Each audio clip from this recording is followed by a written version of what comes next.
কম্পাসকে ছুরি মারতে যায় মোনালিসা, আটকে দেয় বিহান। হ্যাঁ বন্ধুরা, এমনটাই দেখা যাবে। বিস্তারিত জানতে ভিডিওটি না টেনে সম্পূর্ণ দেখতে থাকুন। গল্পের শুরুতেই দেখা যাবে কম্পাস মেঘমালাকে ঘরের মধ্যে সবকিছু বুঝিয়ে দেয়। তখনই বিহান এসে আড়াল থেকে সবটা শোনার চেষ্টা করে। এরপরে কম্পাস মেঘমালাকে বলতে থাকে, আমরা যেভাবে প্ল্যান করেছি সেভাবে যদি এগোই তবে আমি আমার বাবাকে নিশ্চয়ই খুঁজে পাবো। আমার বাবাকে নিশ্চয়ই আমি উদ্ধার করতে পারবো। আর যদি তুমি ঘাবড়ে যাও দিদিভাই, তবে কিন্তু অনেক বড় ঝামেলা হয়ে যাবে। তুমি কিন্তু যদি না পারো সঙ্গে সঙ্গে পুলিশকে ইনফর্ম করে দেবে, পুলিশ এসে ব্যাপারটা সামলে নেবে। বুঝতে পেরেছ? তখন দেখা যায় মেঘমালা বলতে থাকে, আচ্ছা, এর সঙ্গে বিহান ও রুদ্রকে জড়ালে ভালো হতো না? তখন দেখা যায় কম্পাস বলতে থাকে, না না না দিদিভাই, এভাবে ওরা বিশ্বাস করবে না। তখন দেখা যায় আড়াল থেকে বিহান সব কিছু শুনতে থাকে আর মনে মনে বলতে থাকে, ওরা আসলে কি প্ল্যান করছে, কিসের কথা বলছে, আর সেখানে আমাদের আমাদের জড়ালে আমরা বিশ্বাস করব না? তখন দেখা যায় মেঘমালা বলতে থাকে, যখন বিহান সব কিছু জানতে পারবে তখন বিহান তোকে ভুল বুঝবে, বলবে যে তুমি কেন আমাকে সব কিছু আগে থেকে জানাওনি। তখন কম্পাস বলতে থাকে, সে ব্যাপারটা তখন দেখে নেওয়া যাবে দিদিভাই। এখন যদি আমি ওনাকে জানাই, উনি হয়তো চিৎকার চেঁচামেচি করলে অখিলেশ চৌধুরী সব বুঝে যাবে, উনি সতর্ক হয়ে যাবে। তখন মেঘমালা বলতে থাকে, হ্যাঁ এটা ঠিক, বিহান সব কিছুতে মাথা গরম করে, এটা অবশ্যই ঠিক হবে, কিন্তু কিন্তু ওকে জানানোটা উচিত ছিল, যদি বুঝিয়ে বলতি তবে ভালো হতো। তখন কম্পাস বলতে থাকে, উনি বুঝবে না দিদিভাই, আমি অনেক চেষ্টা করেছি বলার, কিন্তু বলতে পারিনি। মাও বলেছিল যে ওনাকে জানিয়ে দেওয়া দরকার, কিন্তু উনি যে মেজাজ, উনি কিছুতেই বিশ্বাস করবে না, উল্টো আবার আমাকে চার্জ করে বসবে। এরপরে দেখা যায় মেঘমালাকে বলতে থাকে যে দেখো, এটা হচ্ছে 3 রাস্তার মোড়, এখানে আমি দাঁড়িয়ে থাকবো, আর আর এদিক থেকে অখিলেশ চৌধুরীর গাড়ি আসবে, আর এখানে এখানে আমি দাঁড়িয়ে থাকবো ওই ফর্মুলাটা নিয়ে, উনি এদিক দিয়ে আসবে আর অন্য দিক থেকে আমার বাবাকে আনা হবে, সেখানে আমি একটা স্প্রে করে দেব, তখন পুরোটা ধোঁয়া হয়ে যাবে, তখন তুমি এই সুযোগে আমার বাবাকে নিয়ে পালিয়ে যাবে। বুঝতে পেরেছো? তখন দেখা যায় ঋতুজা এসে কম্পাসকে বলতে থাকে, শোন কম্পাস, ব্যাপারটা যদি কোনো রিস্ক হয়ে যায় তবে আমাকে জানা, আমি আগে থেকে ফোর্স রেডি রাখবো, আমি পুলিশকে সব কিছু বলে রাখবো, কারণ আমার একজন আইপিএস এর সঙ্গে খুব ভালো সম্পর্ক, ওনার সঙ্গে আমার যোগাযোগও আছে।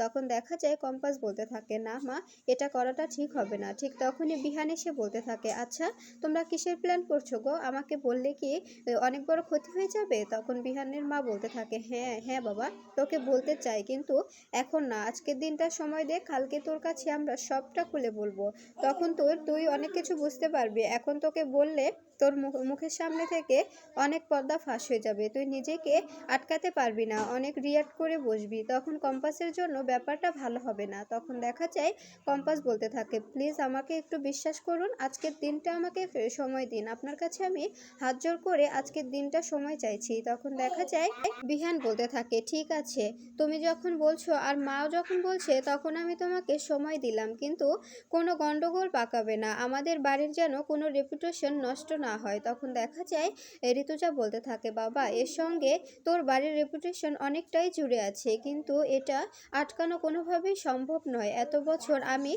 মুখ চেপে সহ্য করে এসেছি, কিন্তু আজকে আজকে যে কাণ্ডটা ঘটেছে সে কাণ্ডটা কোনোভাবে ধামাচাপা দিয়ে রাখা সম্ভব না।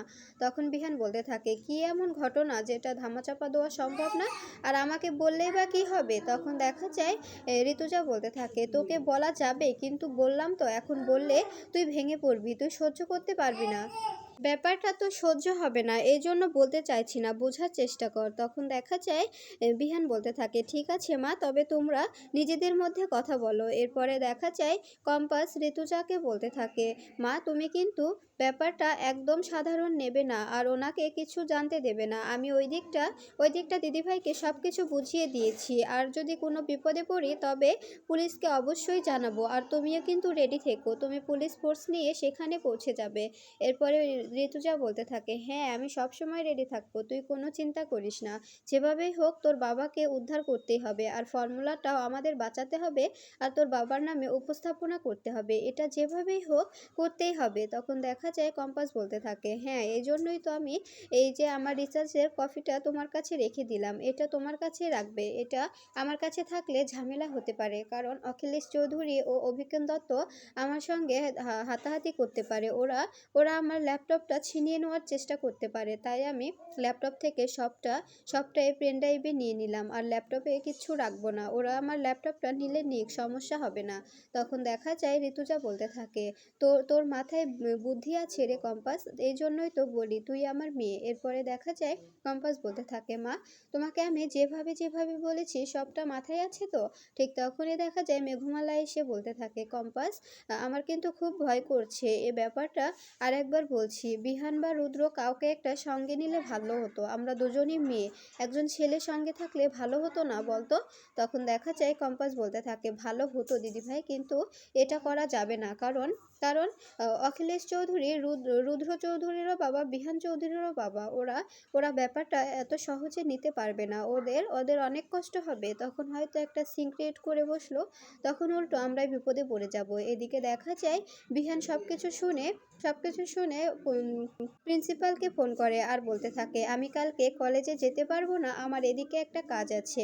এদিকে দেখা যায় ঋতুজা কম্পাসকে বলতে থাকে, তুই নিশ্চিন্তে থাক, দেখবি বিহান তোর কাছে ছায়ার মতো থাকবে, তোর কোনো বিপদ হতেই দেবে না। ও কিছু জানে না তো কি হয়েছে, তারপরেও দেখবি তুই বিপদে পড়লে বিহান কোথা থেকে এসে তোকে উদ্ধার করবে তুই নিজেও জানিস না।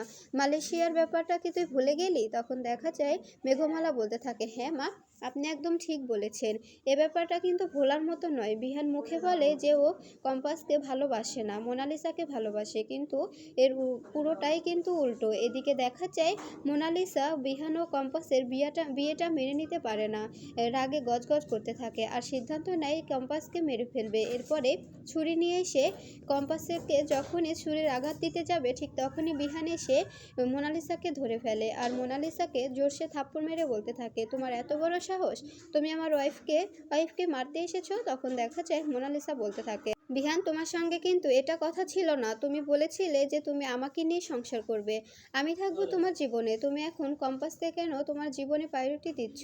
তখন দেখা যায় বিহান বলতে থাকে, আমাদের হিন্দু রীতি হিসাবে বিয়ে একবারই হয়, তাই আমি কম্পাসকে বিয়ে করেছি, এখন আমি কম্পাসকে নিয়েই থাকতে চাই। মোনালিসা, তুমি তোমার জীবনটা নতুন করে শুরু করো, আমি তো তোমাকে এমন প্রতিশ্রুতি দিইনি যে আমি তোমাকেই বিয়ে করব, তোমাকে নিয়েই থাকবো। তখন দেখা যায় কম্পাস অবাক হয়ে তাকিয়ে থাকে বিহানের দিক।